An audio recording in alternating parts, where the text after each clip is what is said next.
ভাই রে ভাই, তাণ্ডব তো শুরু হইল আসলে ধ্বংসের রূপ নিয়ে। শাকিব খানের এই মুভি নিয়ে দর্শকদের আগ্রহ এখন যেন চূড়ায়। সম্প্রতি ভাইরাল হওয়া অ্যাকশন ক্লিপ দেখে নেট দুনিয়া এখন রীতিমতো কাঁপছে। কি আছে সেই ক্লিপে, আর কেন বলছে সবাই শাকিব খানের ক্যারিয়ারের সবচেয়ে বড় তাণ্ডব এটাই? চলুন জানি পুরো ঘটনা। সম্প্রতি তাণ্ডব সিনেমার একটি শুটিং স্পট থেকে একটি হাই ভোল্টেজ অ্যাকশন দৃশ্য ভাইরাল হয়েছে সোশ্যাল মিডিয়াতে।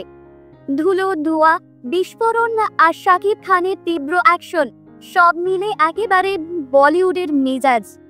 এই ক্লিপটি দেখে শুধু ভক্ত নয়, সমালোচকরাও হতবাক। শুটিং হয়েছে বাংলাদেশের বিভিন্ন লোকেশনে, যেখানে একাধিক ঝুঁকিপূর্ণ দৃশ্য নিজেই পারফর্ম করেছেন শাকিব খান। তবে এখানেই শেষ নয়। জানা গেছে বাংলাদেশের অংশের শুটিং শেষ করে এখন পুরো টিম রওনা হয়েছে ভারতের উদ্দেশ্যে। সেখানে একাধিক বড় বাজেটের অ্যাকশন দৃশ্য ধারণ করা হবে হায়দরাবাদ ফিল্ম সিটির মতো লোকেশনে। চলচ্চিত্র সংশ্লিষ্টরা বলছেন তাণ্ডব হতে যাচ্ছে শাকিব খানের ক্যারিয়ারের সবচেয়ে ব্যয়বহুল এবং আন্তর্জাতিক মানসম্পন্ন প্রজেক্ট। তাণ্ডব কি পারবে বাংলা সিনেমার ইতিহাসে এক নতুন যুগের সূচনা করতে? শাকিব খান কি পারবেন এই সিনেমা দিয়ে আন্তর্জাতিক পরিমণ্ডলেও বাজিমাত করতে? আপনার মতামত জানাতে ভুলবেন না।